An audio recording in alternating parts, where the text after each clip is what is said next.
इसी में देश की उन्नति होगी और देश आगे बढ़ेगा। नूर अहमद अजहरी यहाँ पर इस बात को सामने रख रहे हैं। लेकिन नूर अहमद अजहरी, दिक्कत आपको किससे समझ में आती है? क्या हम अपना आयोजनों को इस दायरे में रखकर क्या आगे के लिए और ज़्यादा घेरे तो नहीं बना रहे हैं, या फिर आपको ये लगता है कि अभी जो चीज़ है, होता क्या है कि अगर कहीं आप पाबंदियां लगाना शुरू कर दें आप ही, तो वो पाबंदियां और ज्यादा प्रेशर की तरह हो जाती है। आपको लगता है आगे चल के चीजें खोलेंगी? नहीं नहीं, जब किसी को गाली गाली गाली दे करके किसी की मुखालफत करके काम नहीं होना चाहिए। जो बुद्धिजीवी हजरात हैं, जो जो ज़हीन लोग हैं, दानिशवर लोग हैं, उनको ऐसे कामों में निकल करके वापस बाहर आना चाहिए। जब किसी चीज का दुरुपयोग हो रहा है भाई, कोई हमारी मजार अल्लाह की वली की बारगाह में जा रहा है, बहुत सारे लोग गरीब नवाज की बारगाह में बहुत बड़े परसेंटेज से जाते हैं, तो अगर और वहां कोई उसका दुरुपयोग होने लगे, मां बहनों से छेड़खानी होने की आशंका हो, वहां पर कोई गलत तरीका अपनाने का की आशंका हो, तो साहब हम लोग एतराज करेंगे। तो ऐसे में दानिशवर लोग निकल करके आएंगे, कोई रास्ता ऐसा बनाएंगे जिससे माहौल अच्छा हो। तो माहौल अच्छा जो हिंदू धर्म गुरुओं ने माहौल बनाया है, मैं इन सभी हजरात का तहे दिल से इस्तकबाल करता हूं कि बहुत दिनों से हमारे उलमाए कराम ये चाहते थे, और वो उनके चाहने से ऐसा हो नहीं पाया। हिंदू धर्म गुरुओं ने ऐसा कर दिया है, ऐसा होना चाहिए। साध्वी विश्वरूपा, मैंने बहुत बड़े बड़े सेलिब्रिटीज को देखा है, उनके नाम नहीं लूंगा, और वो इस्लाम को मानने वाले हैं और वो सनातन धर्म के पर्वों में शामिल होते हैं। न केवल शामिल होते हैं, घर में पूजा भी करते हुए दिखाई पड़ते हैं, श्रद्धा के साथ करते हुए दिखाई पड़ते हैं, चेहरे बहुत सारे हैं। ऐसी उम्मीद, ऐसी श्रद्धा क्या अगर हर एक में दिखाई पड़े कि केवल हम श्रद्धा के तौर पर मान ही रहे, हम अपना मजहब छोड़ नहीं रहे, अगर ये चीजें दिखें तो क्या ये दूरियां खत्म होंगी? निश्चित रूप से राजीव, क्योंकि ये तस्वीरें आपने भी देखी होंगी, और उनके ऊपर अभी तक कोई ऐतराज इसलिए नहीं करता क्योंकि वो पूरी दुनिया को एक मैसेज देते हैं इससे। बिल्कुल, देखिए ये बात तो पहले से ही कही गई, फिर भी एक छोटी सी बात मैं कहना चाहूंगी। जो हमारा इतिहास रहा है, जो हमारी हिंदुओं की तकलीफें रही हैं, चाहे वो हमारी माताओं बहनों को लेकर रही हो, उनके साथ अत्याचार की बात हुई हो, चाहे वो हमारे मंदिरों के साथ, चाहे हमारे इष्टों की मूर्तियां तोड़ने के साथ रही है, वो एक तकलीफ आज भी बनी हुई है। वो खाई इतनी जल्दी तो नहीं भरने वाली। निश्चित रूप से इस बात को स्वीकार करना होगा। जो भी इतने वर्षों का अत्याचार है, आप बिल्कुल नहीं कह सकते कि एक दो ऐसी कुछ बातें हों और हम उसको भूल जाएं।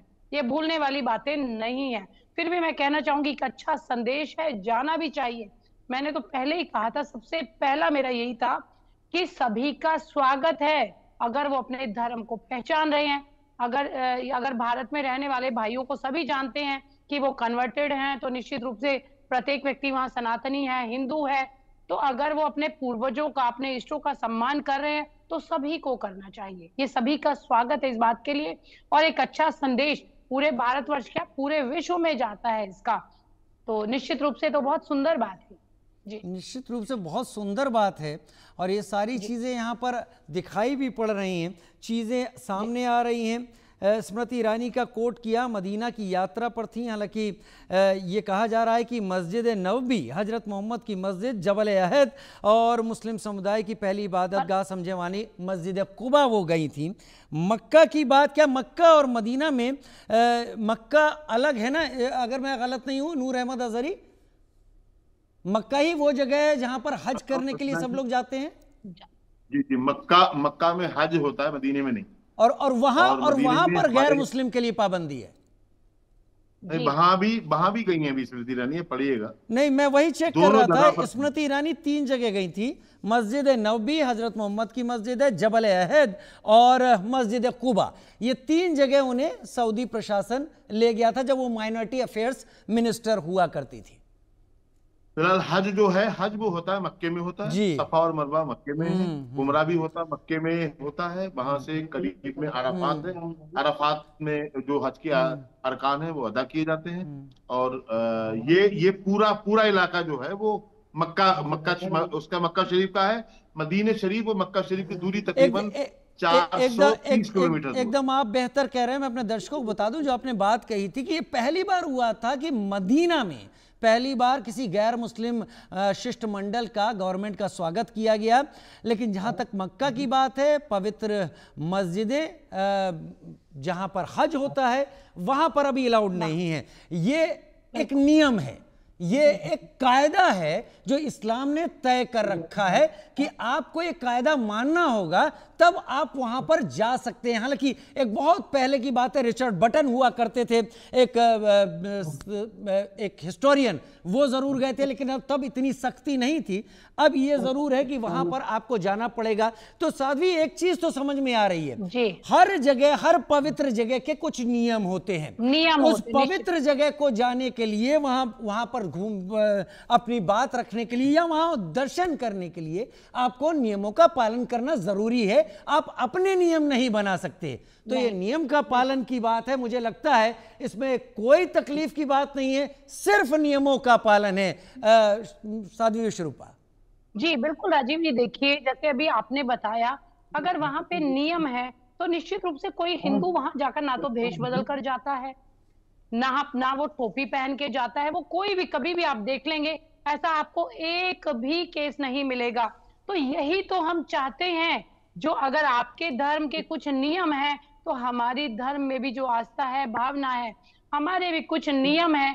तो यहाँ पे विवाद क्यों आप कर रहे हैं? इस बात को विवादित क्यों किया गया? अभी आपने एक सर्वे में बताया कि इतने % लोग ऐसा कह रहे हैं और इतने 16% कुछ लोग कह रहे हैं कि ऐसा नहीं होना चाहिए। 16% सिर्फ वही लोग हैं जो सिर्फ सियासत करना जानते हैं।